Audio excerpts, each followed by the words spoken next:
Even a deliberate and careful tourist, ranging over every beautiful detail of this pastoral English countryside, might never notice some of the few telltale signs that remain, grown over, dilapidated, or put to contemporary peaceful uses.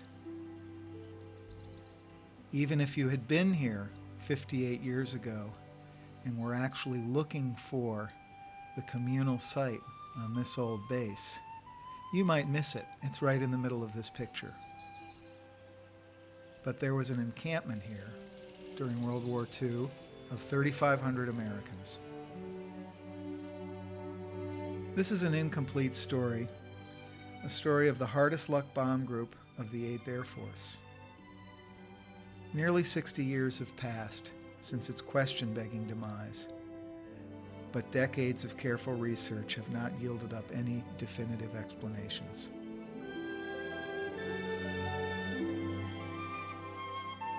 I'm Brian Mahoney, the youngest son of the late James J. Mahoney, who arrived in North Pickenham in mid-April 1944 with the 492nd as a 27-year-old major in command of one of its 4 bomb squadrons. He brought with him a 16mm movie camera and all of the Kodachrome he could lay his hands on. The 492nd was formed in late 1943 out of 2 populations. The main one, and the original one, was a cadre of officers who had flown anti-submarine patrol with the 12th Observation Squadron out of Langley, Virginia. After some wrangling, they were able to make sure that their complement, 3 squadrons worth, would come from a group of highly experienced pilots who had been instructors transition training pilots onto the B-24 Liberator.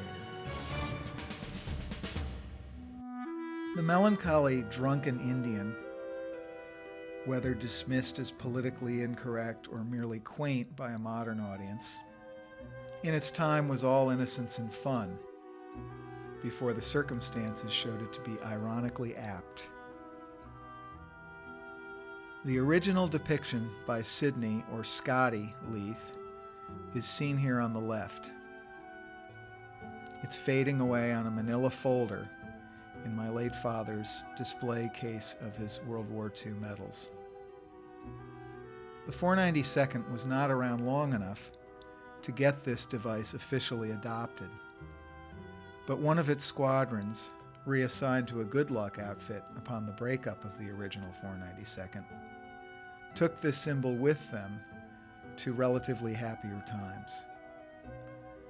On the right, the painted leather patch of the 467th Bomb Group's 788th Bomb Squadron can be seen, but even this is a contraband version.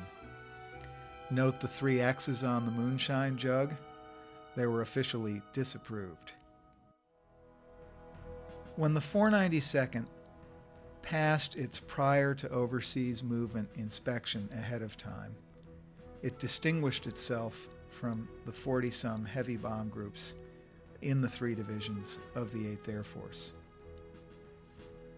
When it made its southern route crossing to England, without loss or mishap to any of its 70 bombers and crews, it scored another first within the 8th Air Force. Des Jardin was the navigator on Carl Johnson's crew, but he only knew where their orders were taking them. Nobody had an inkling where fate was taking these happy warriors.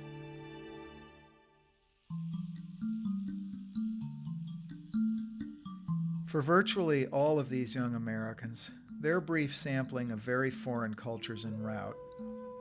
They went from Florida to Trinidad, then over the Amazon basin to Fortaleza, Brazil, before crossing the Atlantic to Dakar in equatorial West Africa, took them to places they never would have gone otherwise.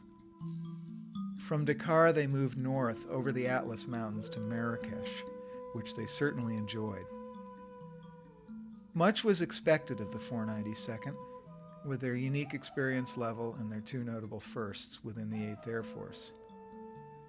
They were in high spirits. The Axis had been knocked out of Africa 6 months before, and many people were anticipating a cross-channel invasion in the coming months. They knew that there was a far-from-beaten Third Reich that had only begun to feel the brunt of the combined bomber offensive, but they also knew that longer-range fighter escort and increasing Allied hegemony in the European airspace was making this very perilous combat duty less so with each passing month. Their forebears in the 8th stood less than an even chance of making it through a 25-mission tour the year before. But tours had gone to 30 and would soon go to 35 missions as the overall loss rate went down in the 8th Air Force. When they took off for England in the middle of April, they skirted the enemy's turf, then crossed the range of his patrolling fighters. But nothing foreboding happened before their arrival on the 18th, via Ireland and Wales, at North Pickenham in pastoral Norfolk. Southern and Eastern England was an unsinkable aircraft carrier for hundreds of U.S. and British fighter and bomber organizations.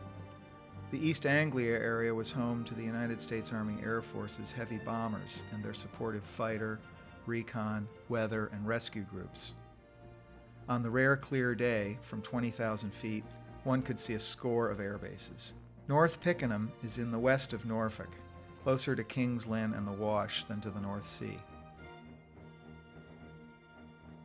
A few relics remain, but the runways and some of the surrounding roadway are still in use as foundations for turkey growing sheds. One of the large T-2 hangars is in use, as are a few of the outer sheds located in the airfield site. The red circle indicates the location of the control tower, from which the ensuing panoramic views of the airfield part of the base were made.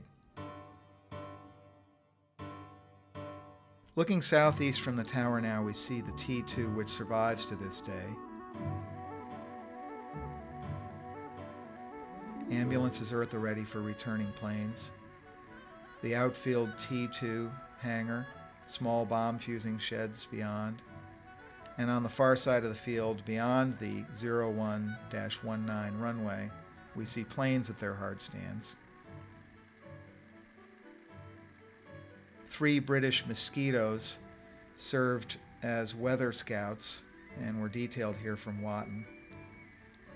Beyond, we see what looks like a British RAF Lancaster bomber.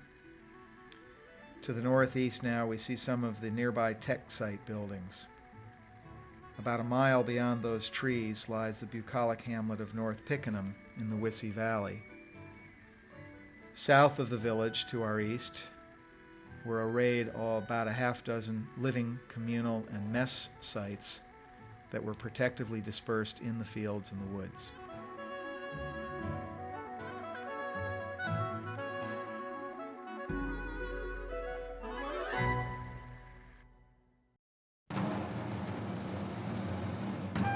On May 22nd, for the 73rd and last time, the British turned over to their American allies a military base.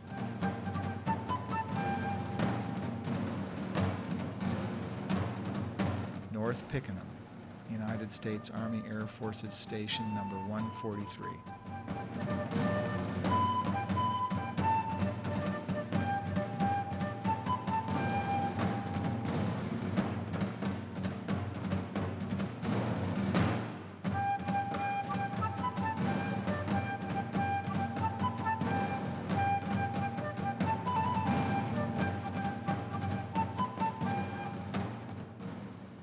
The group made itself at home in quarters that were suitably built for them by the Brits. An irresistible and cheap souvenir to many of the original crewmen, those open-heeled Brazilian loafers required lots of airing, and the Norfolk spring of 1944 accommodated.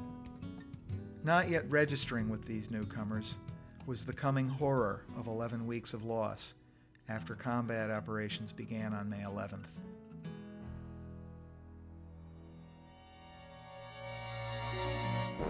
Starting with 70 10-man crews, or 700 combat personnel, and with the incredible infusion of 49 replacement crews, they sustained the worst 3-month loss in the 8th. 588 were killed or missing in action when the plug was finally pulled in early August. That misleadingly pretty spring brought a profusion of poppies, Britain's traditional flower for memorial wreaths to those lost in war. Here, a certain young squadron CO looks carefree, but that would change. The very day he was awarded his second Distinguished Flying Cross, June 20th, all 7 of the planes he put up for the 859th for the second Politz raid were shot down.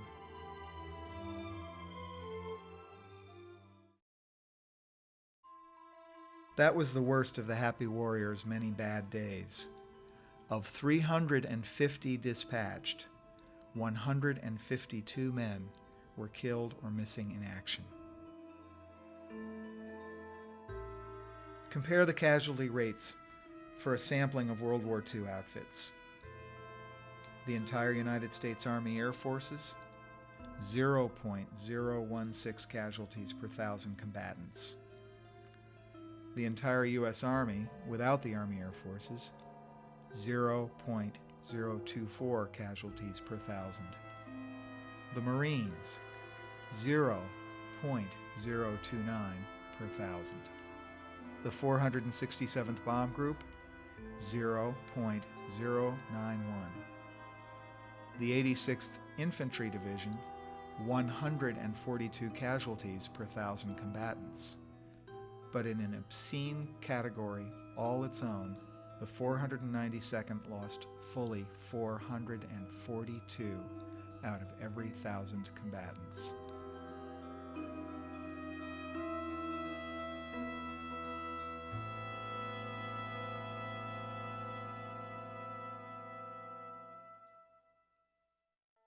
Fourteenth Wing CO and Medal of Honor recipient General Leon Johnson at left, and Colonel Gene Snavely, CO of the 492nd, are not to be faulted for the disorientation felt by replacement crews at North Pick. On average, casualties ate up infusions of replacements at the astounding rate of 1 man every 4 hours for the entire 11 weeks they were on combat. Effective August 8th, all of the personnel and equipment of the 492nd were reassigned. Group staff and many lead crews went to the 44th at Shipton. 29 crews, having less than 15 missions, were put under my father in a squadron that went to the 467th at Rackheath as their new 788th Bomb Squadron, which carried on the Happy Warrior designation. Many planes, like Umbriago and That's All Brother, now sported new group markings.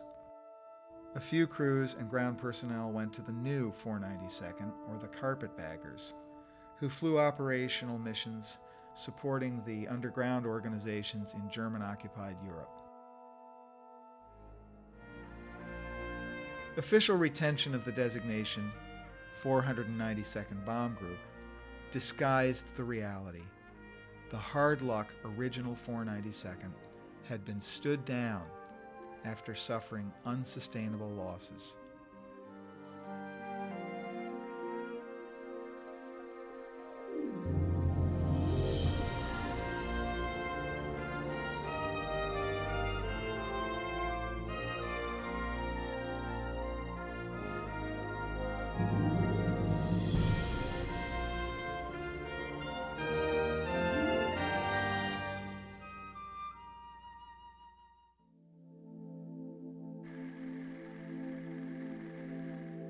The peripheral track encircled the 3 intersecting runways. At North Pick, much of it, and all of the original runways, remain to support the present-day turkey farming operation.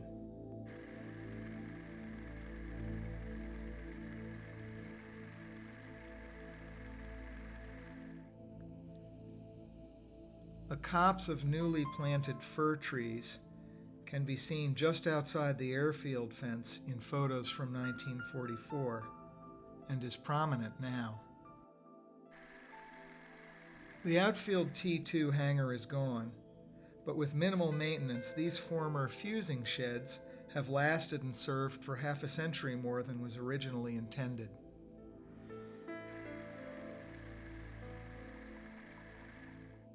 Arrayed along much of the length of the 01-19 runway, used as an overly stout foundation, are the sheds where thousands of flightless birds are raised for the holiday table.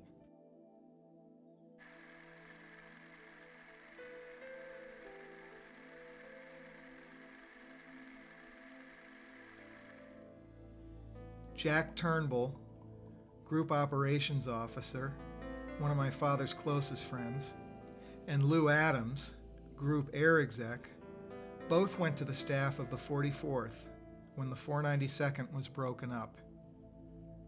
Jack was lost over Belgium in November of '44.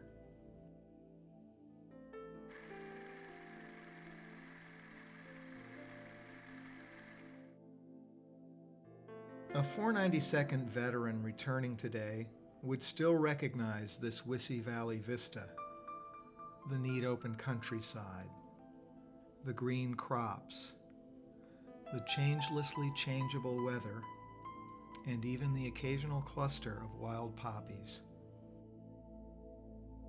When I first came here 2 generations after the war, I immediately recognized the texture and terrain of peaceful present-day North Pickenham, like a long-lost friend, from the films and photos of one of the happy warriors.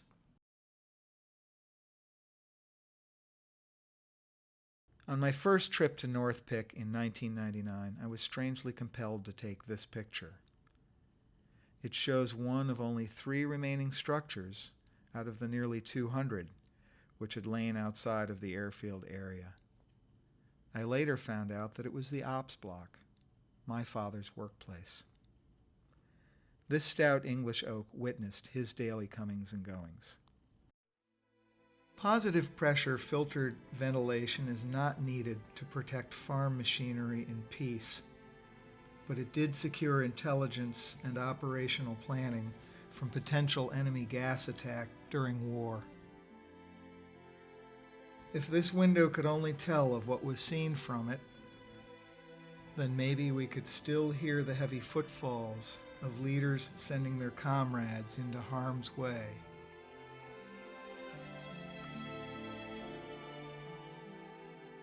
And conjure our fathers' ghosts.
This effort of adding to the spare historical record of one of history's most compelling outfits, the original 492nd, is respectfully dedicated to all who fought for freedom in World War II.